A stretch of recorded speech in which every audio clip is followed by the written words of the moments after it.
किल्लत और दूसरी तरफ जहां पानी दस्तयाब भी है वहां पानी को आलूदगी से बचाना मुश्किल हो रहा है। ऐसा ही एक मामला सामने आया जहां दूधगंगा में एक मुर्दा कुत्ता पाया गया। ख्याल रहे कि दूधगंगा प्रोजेक्ट श्रीनगर के कई इलाकों के लिए पानी की फराहमी का एक जरिया है। इसको लेकर लोगों में काफी गम गुस्सा है।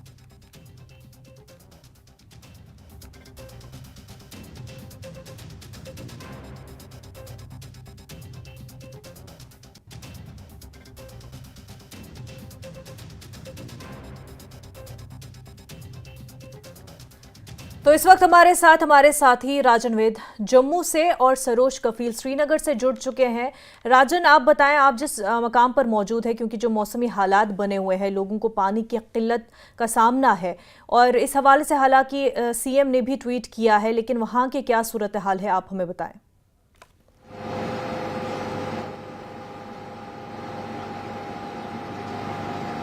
सूबे के भी कई जिले ऐसे हैं जहां पे सूखे जैसे हालात जो हैं वो जो पैदा हो सकते हैं आने वाले दिनों में, और इसके इम्कान जो हैं वो पहले से ही जताए गए हैं। जिस तरह से बरसात इस दफ़ा काफ़ी कम हुई है, 80 से 90% जो है इस वक्त बरसात जो है वो कम हुई है। हालांकि आज भी बादल छाए हुए हैं और इस तरह के इम्कान भी हैं कि बरसात हो सकती है। उससे कितने हालात ठीक होंगे ये तो वक्त ही बताएगा, लेकिन फिलहाल जो जिस तरह के हालात बने हुए हैं, मैं अभी सीतली प्लांट जो है जम्मू का सबसे बड़ा फिल्ट्रेशन प्लांट है वहां मौजूद हूं, और जितनी इसकी कैपेसिटी है उससे ज्यादा पानी जम्मू को चाहिए। लेकिन अब आप देखिए कि पिछले कुछ सालों में कई ऐसी नई बस्तियां, कई ऐसी नई कॉलोनियां जो हैं वो बसी हैं, यानी कि पानी की खपत ज्यादा हुई है लेकिन पानी की सप्लाई उतनी है, उससे कम ही हुई है। तो ऐसे में बहुत चैलेंजेस जो हैं वो रहने वाले हैं। उसी तरफ जो है संकेत मुख्यमंत्री ने भी किया है कि इस दफा पानी की कमी रह सकती है, लोगों को भी इसमें सहयोग देना होगा, पानी की बचत करनी होगी। और मैं आपको यहां बता दूं कि जो प्राइवेट टैंकर्स हैं जो पानी सप्लाई करते हैं, उन्होंने भी अपने रेट जो हैं वो ज्यादा कर दिए हैं। जो छोटा टैंकर है उसका रेट 900 से, और जो बड़ा टैंकर है उसका 1600 रेट चला गया है। तो आप अंदाजा लगाएं कि एक आम आदमी, एक आम जो जन है इस जम्मू में जो रहता है वो किस तरह से अफोर्ड कर पाएगा। और पानी के पीने की, जिसे हमने कहा कि जो गंदगी है वो भी इस वक्त इतनी ज्यादा है क्योंकि इस दफा बरसात कम हुई है, जो वाटर बॉडीज है वो सूख चुकी हैं, और वाटर बॉडीज में हमेशा जो गंद है वो पानी से ही बहता है आगे, और लेकिन इस दफा जब वो सूख गए हैं तो काफी गंदगी उसमें है, उसको भी साफ करना होगा। तो कई तरह के जो चैलेंजेस हैं वो इस वक्त जो है जल शक्ति विभाग के सामने, पीएचई विभाग के सामने जो है वो हैं। और ऐसे में वो भी विभाग भी मानता है कि चैलेंजेस हैं लेकिन ये नेचुरल हैं, और क्योंकि जमीन जो है वो पानी सोखती है, इतनी बरसात नहीं हुई है कि जिससे कि जो लेवल है पानी का वो नीचे चला गया है जमीन से। तो ऐसे में अब सबको उम्मीद यही है कि इंद्र देवता प्रसन्न होंगे और बरसात होगी, उसके बाद जो है जो जलाशय हैं वो वापस जो है उनमें पानी आएगा। और सबसे अहम जो दिक्कत है वो गांव के लोगों को है। गांव के लोगों को दिक्कत इसलिए है, पहाड़ी इलाके हैं, पहाड़ी इलाके में क्या एक पाइप जो है, जो नाले हैं वहां से पाइप लेकर जो है वो गांव तक पानी पहुंचाया जाता है, एक देसी हिसाब लगाया जाता है। लेकिन जब पानी ही नहीं है ऊपर तो उन गांवों तक, उन लोगों तक पानी बिल्कुल नहीं पहुंच पाएगा। जम्मू सिटी में चलो इतना फायदा है लोगों को कि यहां से जो है पानी का टैंकर कोई मंगवा सकता है या पानी का इंतजाम कर सकता है या गवर्नमेंट पे प्रेशर करके, लेकिन जहां पानी है ही नहीं वहां पे किस तरह से पानी लोगों के घर तक पहुंचाया जाएगा, ये काफी जो है मुश्किल है। ऐसे में अभी से ही लोगों की जो चिंताएं हैं वो बढ़ी हुई हैं, और ऐसा हमें देखने में आ सकता है कि आने वाले दिनों में यदि बरसात नहीं होती और पानी की कमी ज्यादा होती है तो कई ऐसे इलाके हैं जम्मू में जहां पे प्रोटेस्ट जो है वो शुरू हो जाएंगे लोगों की तरफ से। हमने ये जो पानी की कमी है ये कोई नई नहीं है, हर साल हम देखते हैं, क्योंकि जितनी कैपेसिटी जम्मू को चाहिए उतनी कैपेसिटी है ही नहीं है, उतना पानी है ही नहीं है। और उस पर जो आबादी बढ़ी है पिछले कुछ सालों में, जिस से यहां पे अब जम्मू कश्मीर के बाहर से भी जो है लोग आके बसे हैं, तो ऐसे में पानी की किल्लत जो है उन सब जगह पे है। ऐसा कोई एक खास इलाका नहीं है जहां पानी की किल्लत ज्यादा है, हर एक जगह जो है इस वक्त पानी की किल्लत है। और यहां तक कि जो हॉस्पिटल्स हैं वहां तक पानी की जो खपत होती है उसके लिए भी जो है मुश्किलें पीएचई विभाग को आई हैं, जिस तरह की रिपोर्ट्स हमारे पास मौजूद है। और खुद हमारी बात हुई है पीएचई के जो ऑफिशियल्स हैं, उनका कहना है कि अभी हम कोशिश है कि जहां पे जो इमरजेंसी सर्विसेज हैं वहां पे पानी की किस तरह की खपत जो है किल्लत ना आए, तो उसलिए जो है वो कोशिशें तेज कर दी गई हैं। इसके लिए मीटिंग्स जो हैं, आज भी उनकी मीटिंग्स हो रही हैं और लगातार जो मीटिंग्स हो रही हैं, और सबकी उम्मीद यही है यदि बरसात अगर 2-3 दिन हो जाती है तो काफी इसमें जो है बदलाव आ सकता है, पानी की कमी कुछ ज्यादा नहीं, कुछ हद तक जो है दूर हो सकती है। जी। बिल्कुल राजन। सरोज भी हमारे साथ जुड़े हुए हैं। सरोज, अब से कुछ देर पहले हम आपकी रिपोर्ट देख रहे थे और जहलम का जो मंजर है वो आप हमें दिखा रहे थे। इसके अलावा आपने एक्सपर्ट से भी बात की है, इस हवाले से हमें मजीद बताएं। जी, सबसे पहले तो आपको बता दूं कि दूध गंगा जो यहाँ का सबसे बड़ा वाटर रिसोर्स है, वहाँ के हम इस वक्त जो यहाँ पर इनका क्लीन होता है, जहाँ पर पानी इनका वहाँ पर है। दूध गंगा को लेके जो अभी आपने जिक्र छेड़ा था, हकीकत है कि 2 दिन पहले यहाँ पे एक मरा हुआ कुत्ता मिला था, जहाँ पर ये पूरा वाटर जो है क्लीन होके आता है। आप दृश्यों में इस वक्त देख पा रहे होंगे हाल क्या है। यहाँ पर ये फिल्ट्रेशन प्लांट है जहाँ पर पूरा कचरा इस वक्त भरा हुआ है। अब आप देखें उसको छोड़ के ये जो खुशक साली, ये जो आप पैचेस देख रहे हैं यहाँ पर इस वक्त किस तरीके से छोटी छोटी नालियां बनी हुई हैं और बाकी का जो लैंड है वो पूरा खुश्क हो चुका है। कम से कम यहाँ पर इस वक्त 6 फीट पानी कम है।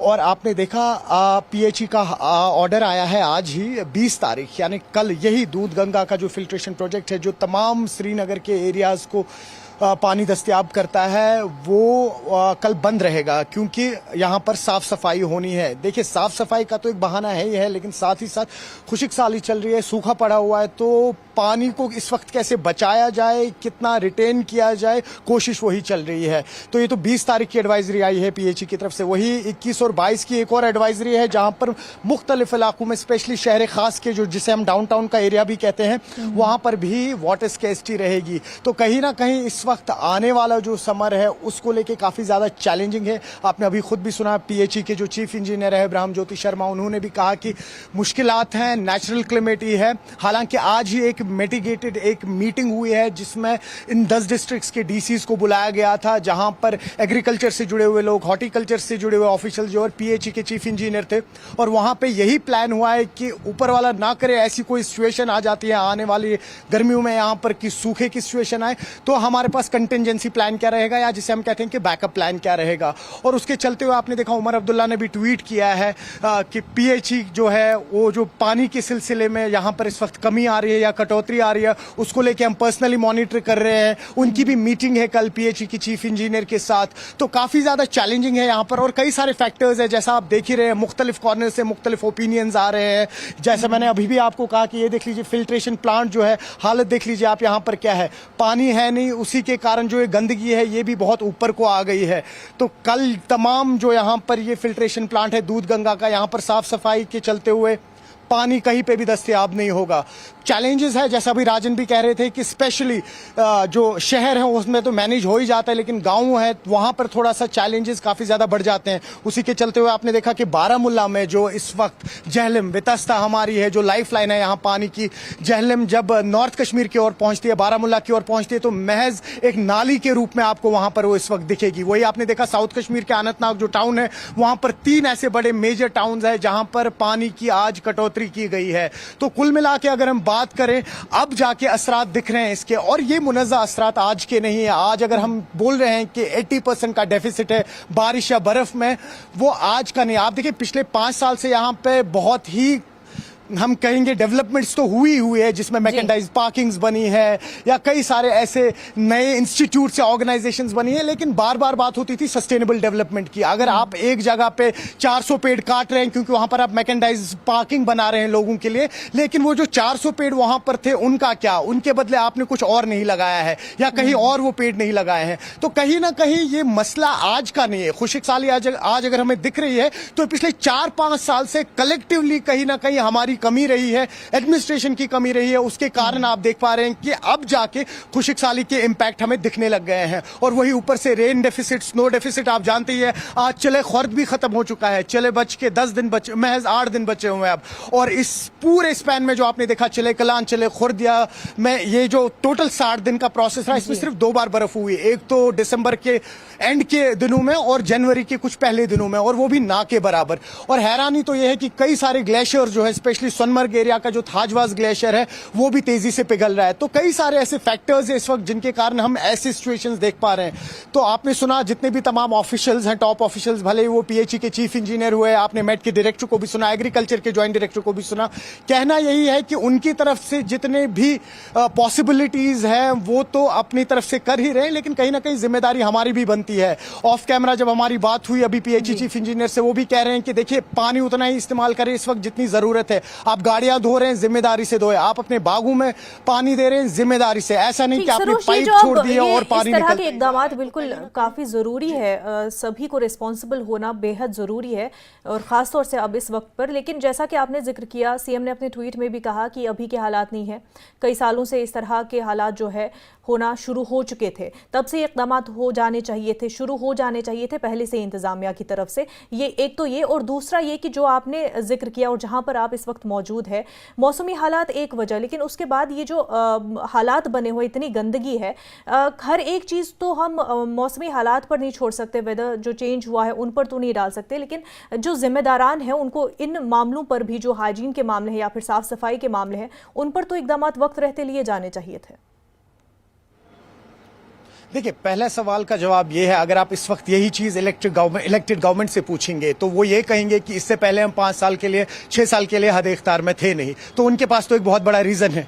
और वही अगर आप अब दूसरा सवाल पूछ रहे हैं, देखिए भले ही मौसम जो है वो उसके चलते हुए खुशक साली चली है, लेकिन कहीं ना कहीं डायरेक्टली इनडायरेक्टली ये रिलेटेड है, क्योंकि अगर खुशक साली नहीं होती तो जो अभी आप ये पानी की सतह देख रहे हैं ये इतनी नीचे नहीं जाती। क्योंकि हम अक्सर देखते हैं भारी भरकम चीजें जो होती है वो पानी अपने अंदर ले लेता है, वो नीचे सरफेस पे जमा रहता है। हालांकि यहां पर इस वक्त कोई जवाजियत नहीं है पीएचई की कि अगर यहां पे फिल्ट्रेशन प्लांट में परसों एक मरा हुआ कुत्ता मिला है, इस तरीके की गंदगी है, ये क्यों है। लेकिन क्योंकि पानी की सतह इस वक्त इतनी कम है तो यहां पर एक चैलेंज पीएचई के लिए भी हो जाता है। आप समझ रहे हैं कि जितना भी ये कचरा है इवेंचुअली ये बहुत बाहर आ जाता है। आपने अक्सर देखा होगा कि समुद्र में भी फिर जब कचरा जाता है 1-1.5 किलोमीटर के अंदर, जब फिर लो टाइड्स होती है तब जाके पूरे समुद्र का कचरा आप देख पाते हैं जो वापस से बीचेस के ऊपर आ जाता है, वो मुख्तलिफ वेव्स के थ्रू। तो कुछ उसी हिसाब का हाल यहां पर भी अभी कचरा जो है ये एक एनहेंस हो गया है, और इसकी खास वजह ये है कि खुशक साली है, पानी की लेवल नीचे आ गई है और जितना भी कचरा यहाँ जमा रहता है वो ऊपर आ चुका है यहाँ पर। जी मुनज़्ज़ा। बिल्कुल राजन, ये बता दीजिए, जैसा आप जिक्र कर रहे थे कि यहाँ पर जो अब पानी के टैंकर मंगाए जा रहे हैं वो इतने महंगे हैं, इसके अलावा इंतजामिया वहाँ पर जो जिम्मेदारान हैं वो क्या कुछ इकदाम मजीद कर रहे हैं? देखिए, एक बात बिल्कुल सही कही आपने यहाँ पे कि केवल जो है मौसम पे इल्जाम डालना भी सही नहीं होगा, कि इससे पहले भी जो कंटीजेंसी प्लान्स होते हैं वो गवर्नमेंट के होने चाहिए। और यहाँ एक प्लान था, मैं यहाँ पे जिक्र करूंगा, जब यहाँ पे जम्मू म्यूनिसिपल कॉरपोरेशन थी तब वहाँ के ही जो है मेयर ने एक प्लान जो है वो दिया था। उसमें उसके तहत ये था कि जो चेनाब का पानी है, चेनाब का पानी डाइवर्ट किया जाना था, और डाइवर्ट करके उस पानी को जो है फिल्ट्रेशन प्लांट लगा के उसको पीने के पानी में जो है तब्दील करना था।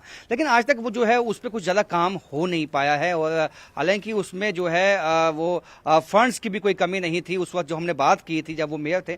तो इस तरह के कई प्लान्स हैं जो कि हमेशा कागजों तक ही सीमित रहते हैं और ग्राउंड लेवल पर, जमीनी सतह पे उनको लागू नहीं किया जाता है। यदि प्लान्स तो हैं लेकिन उनको लागू किया जाएगा तो पानी की कमी जो है वो खत्म हो सकती है। उस वक्त ये दावे किए गए थे यदि ये प्लान लागू हो जाता है तो आने वाले हमेशा मतलब आने वाले फ्यूचर के लिए पानी की कमी समाप्त हो जाएगी, खत्म हो जाएगी।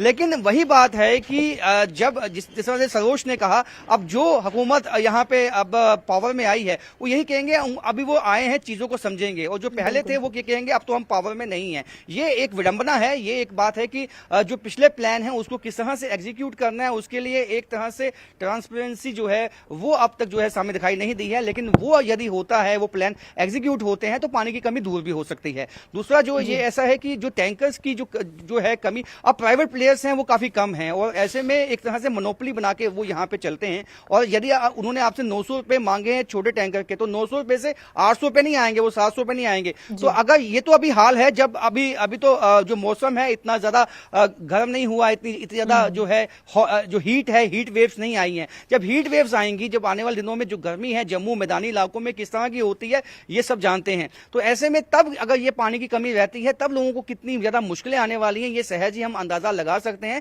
तो इसके लिए समय रहते जो है सरकार को कदम उठाने होंगे ताकि लोगों को आने वाली जो मुश्किलें हैं वो काफी जो है वो दूर हो सकें। जी बिल्कुल राजन, बेहद शुक्रिया तमाम जानकारी के लिए। सरोज, आपका भी बेहद शुक्रिया हमारे साथ बात करने के लिए।